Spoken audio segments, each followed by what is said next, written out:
تلاش. لباس کی صحیح حیثیت بریکٹ میں لباس سے مراد گوشت کا جسم ہمارے سامنے اس وقت آتی ہے جب ہم مر جاتے ہیں، یعنی ہمارے اوپر موت واقع ہو جاتی ہے.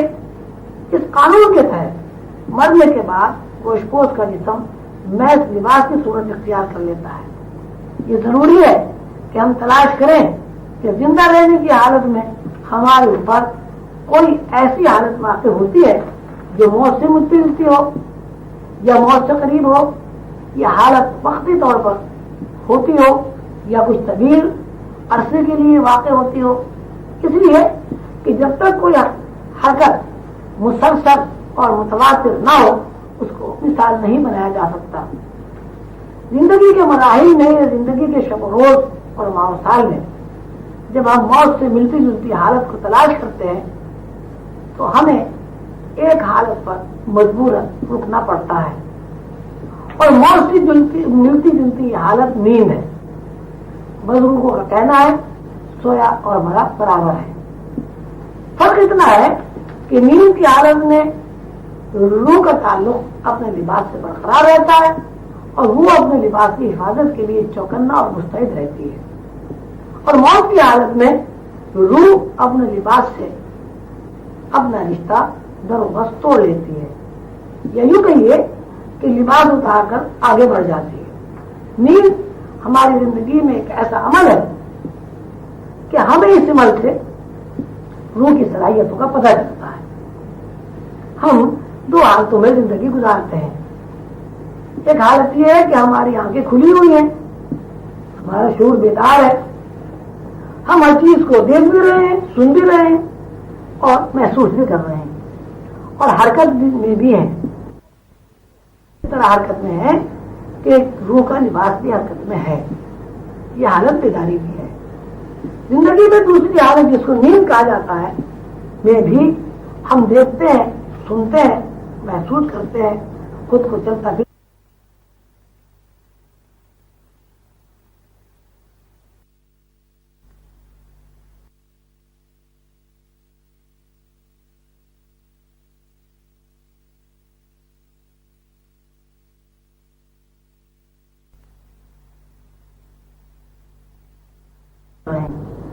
اور حرکت میں بھی ہے. اس طرح حرکت میں ہے کہ روح کا لباس بھی حرکت میں ہے. یہ حالت بیداری بھی ہے.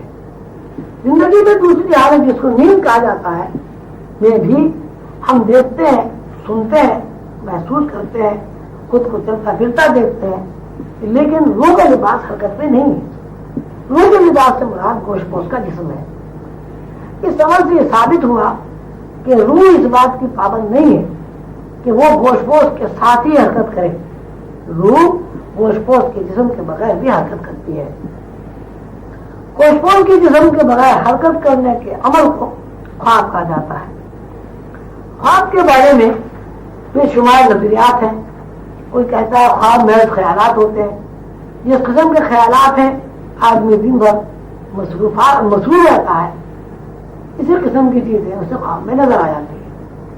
کوئی کہتا ہے خواب نا آسودہ خواہشات کا عکس ہے.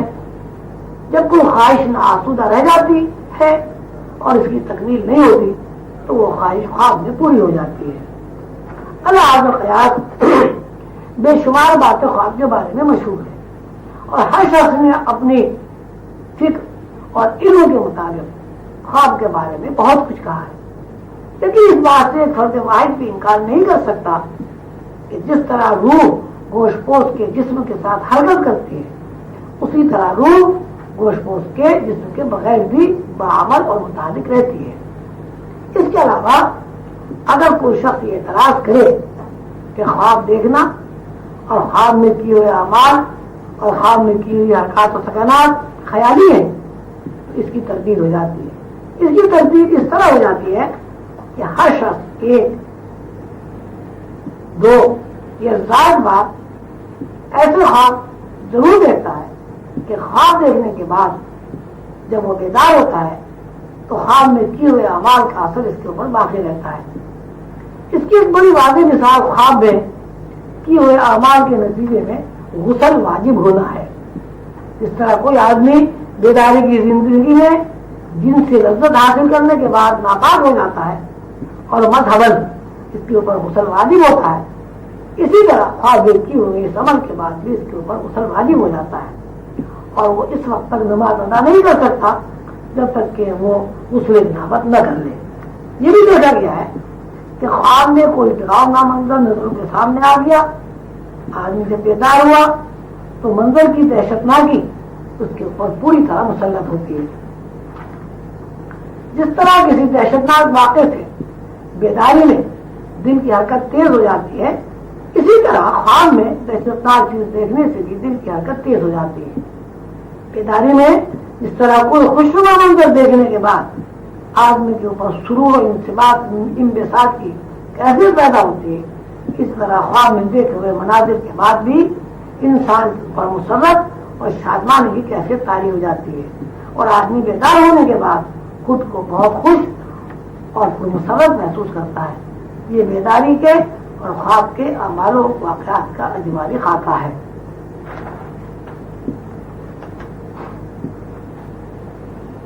مثال سے یہ بات پوری طرح واضح ہو گئی کہ جس طرح بیداری میں کیے ہوئے اعمال اور بیداری میں سرزد ہونے والی حرکات انسانی زندگی سے براہ راست تعلق رکھتی ہیں، اسی طرح خواب میں کیے ہوئے اعمال اور خواب میں سرزد ہونے والی حرکات کا تعلق بھی انسانی زندگی سے ہے۔